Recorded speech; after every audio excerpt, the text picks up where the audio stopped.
Bienvenidos, me presento, mi nombre es Narciso Barrera Bassols, soy investigador, profesor de la Universidad Autónoma de Querétaro, una ciudad que está a 3 horas de la Ciudad de México, hacia el norte. México, mexicano, hermano de colombianos y muy contento de estar aquí con ustedes. Quiero platicarles pues quién soy y platicar alrededor de algunos puntos que me parece importante señalar en estos minutos. En principio yo soy geógrafo y antropólogo, tengo aproximadamente 30 años trabajando y caminando entre diferentes pueblos y comunidades indígenas, campesinas, afrodescendientes y no solamente en mi país. Mi interés ha sido el de tratar de entender las lógicas que tienen estos pueblos campesinos, indígenas, afro, etcétera, en relación a la naturaleza circundante de ellos, es decir, a sus territorios y cómo estos pueblos tienen unos sistemas de conocimiento muy similares y muchas veces mucho más precisos que aquellos derivados del pensamiento científico de la Universidad de la Ciencia. En ese sentido, me parece importante señalar que estos pueblos indígenas, campesinos y básicamente productores rurales de pequeña escala que están a lo largo y ancho del país, pero fundamentalmente en la franja intertropical de son aquellos sujetos y sus territorios que tienen una vida mucho más sana, concentran el grueso de la biodiversidad a nivel global, concentran el grueso de la diversidad cultural en términos del número de lenguas que se hablan actualmente en el planeta y que son, digamos, aquellos alvéolos pulmonares mucho más sanos o en sanidad en un planeta que vivimos con cáncer terminal o con metástasis. Esa es la realidad, una realidad fuerte porque vivimos en una crisis civilizatoria, ambiental, que se manifiesta, económica, política, cultural, que se manifiesta a lo largo y ancho del planeta, y son estos sujetos quienes han sido invisibilizados históricamente, quienes mantienen una relación con la naturaleza mucho más sana. Y esto se puede ver en Colombia, a lo largo y ancho de América Latina. Vengo llegando del Cauca, la Colombia profunda, o una parte de la Colombia profunda, en donde los pueblos indígenas, afrodescendientes y campesinos mantienen la riqueza y la belleza de esa región montañosa del sur de su país. Lo mismo sucede en México, lo mismo sucede en Brasil, lo mismo sucede en el Chaco, en Argentina, Uruguay, Paraguay, el sur de Chile, Bolivia, Ecuador, etc. Estos pueblos indígenas y campesinos se han convertido recientemente en sujetos políticos emergentes en función de lo que estamos viviendo, una crisis que se agudiza, el final del periodo de uso masivo y desmedido de los recursos naturales renovables como es el petróleo, y precisamente estos pueblos, que son millones, cientos o quizá miles de millones de habitantes en el planeta, tienen mucho que decirnos y nosotros deberíamos aprender mucho de ellos. Sin embargo, debido a la colonización, a la colonialidad, estos pueblos, estos sujetos han estado, digamos, explotados, subordinados, invisibilizados frente a esto que llamamos la civilización occidental o el pensamiento moderno. En ese sentido, estos son sujetos políticos emergentes en función de un nuevo modelo económico que se ensancha a lo largo del globo, del planeta, y que se basa en la sobreacumulación, es decir, en el extractivismo. Y ustedes lo viven en Colombia como nosotros lo padecemos en México. Minas, presas, petróleo, piratería de la biodiversidad, acaparamiento de tierras, etcétera. Son, digamos, las actividades que ahora están de moda en términos económicos, en términos del discurso político, en términos del discurso tecnológico, y que lo que están generando es el aceleramiento de esta grave crisis ecológica que estamos padeciendo, y especialmente en estos territorios de vida en donde se resguarda el grueso de la diversidad biocultural del planeta, es decir, de la diversidad biológica, cultural y agronómica.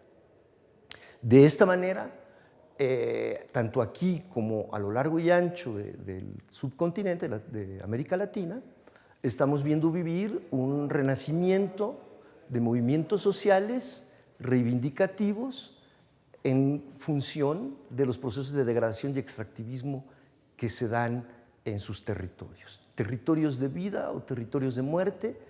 Eso es, pues, digamos, la síntesis de estas tensiones y estos problemas que vivimos en México y en otros países de nuestro continente. Mi trabajo entonces ha sido tratar de revelar y desvelar estas racionalidades ecológico-económicas y culturales que tienen estos pueblos y tratar de entender el por qué son sociedades mucho más resilientes que la sociedad moderna ubicada en la ciudad. ¿Pero qué quiere decir resiliente? Quiere decir que estos pueblos son capaces de responder y de levantarse frente a la sorpresa, frente a un huracán, frente a un terremoto, frente a un minero, frente a la presa, frente a la deforestación, frente al modelo agroindustrial, para mantener la riqueza y mejorar la riqueza de sus naturalezas circundantes o de sus territorios. Estas sociedades, más bien de estas sociedades tendríamos nosotros que aprender de la siguiente manera. También como parte de la crisis civilizatoria que vivimos en este mundo moderno, la ciudad de Bogotá o la Ciudad de México, que es la ciudad más grande del mundo o una de las 3 ciudades más grandes del mundo, aquí se ha perdido la memoria de nuestra especie en relación a nuestro acercamiento con la naturaleza. En principio, los pueblos rurales tienen una concepción diferente a lo que significa la naturaleza que aquella que tenemos desde las universidades o desde la ciencia moderna. Lo interesante aquí es que la ciencia y la universidad como una institución, digamos, la institución que representa al pensamiento moderno y occidental, digamos, como una institución que es global, pues, que está en todos los países, en todas las regiones del mundo, está en crisis como, digamos, espejo o consecuencia de una crisis mayor.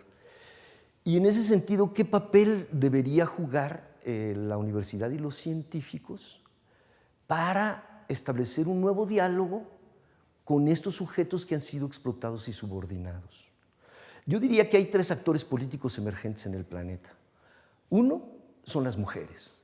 La emergencia de las mujeres es, digamos, una emergencia altamente significativa, en tanto que el discurso liberador de la mujer como ente político nos está señalando lo que desde una perspectiva mucho más masculina hemos ejercido en el planeta. Hemos dejado una huella que es casi imborrable y la mujer en ese sentido ha tenido un papel de cuidado que nosotros hemos desdeñado, que nosotros hemos invisibilizado. En segundo lugar, los pueblos indígenas.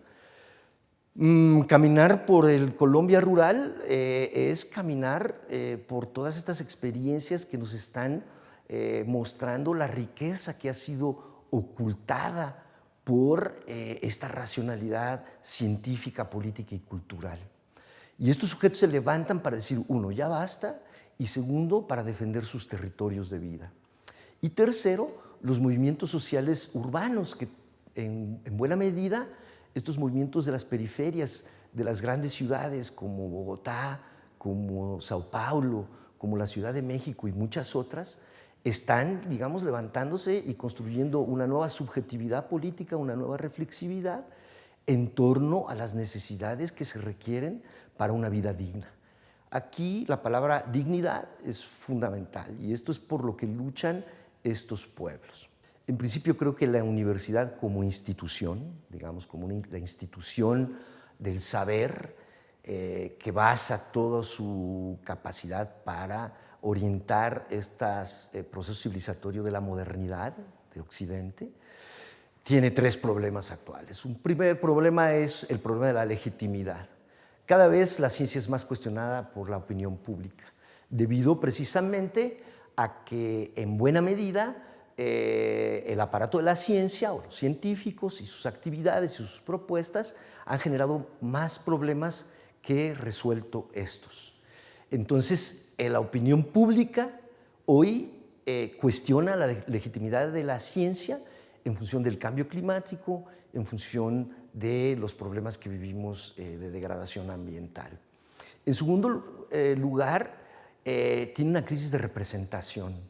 Es decir, este nuevo modelo económico desdeña el papel de la universidad pública frente a la universidad privada y obliga a la universidad pública a relacionarse con la esfera empresarial vinculada con los procesos de los proyectos de muerte, pues, con el extractivismo, etcétera, etcétera. Y finalmente una crisis presupuestaria, es decir, quienes vivimos en las ciudades a lo largo y ancho del planeta, pues vivimos escasez, vivimos precariedad, aunque sabemos que esa escasez es ficticia y simplemente es un problema distributivo. Hoy en México, por ejemplo, las universidades privadas obtienen un mayor presupuesto y mayores apoyos del aparato científico, de la política científica nacional, que las universidades públicas. Pero ¿cómo romper con esta crisis? ¿Y cómo buscar alternativas posibles, viables, tanto en Colombia como en México?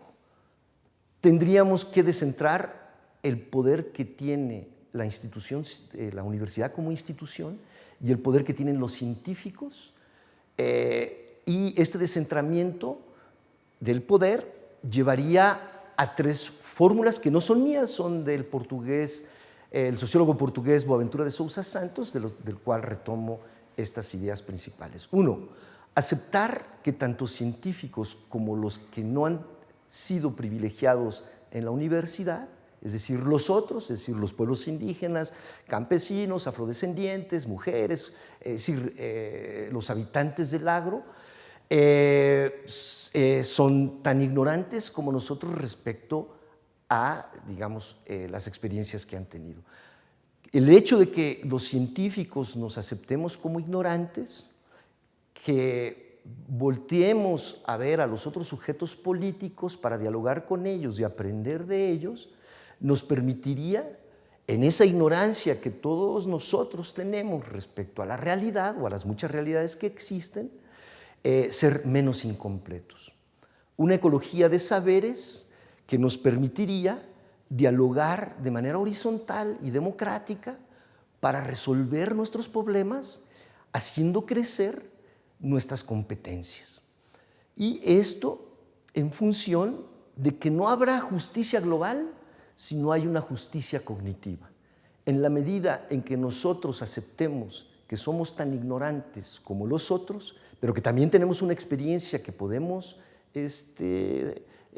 presentar, discutir, debatir y dialogar, entonces este grueso de la humanidad, del ser humano, cuya experiencia es inagotable, se mantendría. La diferencia de todo esto es que en el modelo actual de la universidad, alejada muchas veces, como institución quiero aclarar, alejada muchas veces de la realidad, en este caso la realidad agraria, lo que impulsa es un modelo amnésico frente a la memoria que tienen los pueblos históricos que han estado arraigados en sus resguardos o territorios de vida. ¿Quién sabrá más aquel individuo que ha pasado por generaciones en su propio lugar, aprendiendo de ese lugar, coexistiendo con los otros, los no humanos, la naturaleza, etcétera, etcétera, que nosotros que trabajamos en un laboratorio, que nosotros que trabajamos en alguna oficina, alejados de esta realidad? ¿Qué no sería entonces viable como una utopía realizable desaprender lo que hemos aprendido en la universidad y construir una idea de pluriversidad? Es decir, en donde quepan todos, un planeta con muchos mundos en donde quepan todos. Muchas gracias.